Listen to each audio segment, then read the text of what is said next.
అబ్రహాము జీవితంలోని సంఘటనలు మనకు చాలా నేర్పుతాయి. ఒకసారి అవేంటో చూద్దామా?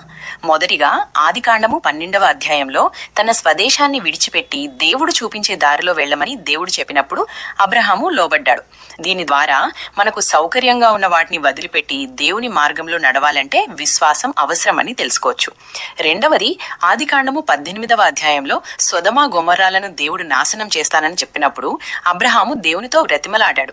దీని ద్వారా మన చుట్టూ ఉన్న వారిపై దయను కరుణను చూపాలని, ఇతరుల కోసం ప్రార్థించాలని తెలుసుకోవచ్చు.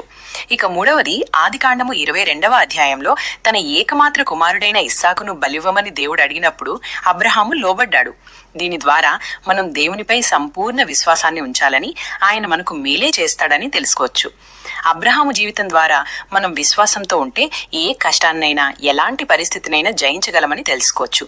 దేవునిపై నమ్మకం ఉంచితే జీవితంలో వచ్చే అడ్డంకులను ఎదుర్కోవడానికి మనకు శక్తి వస్తుంది.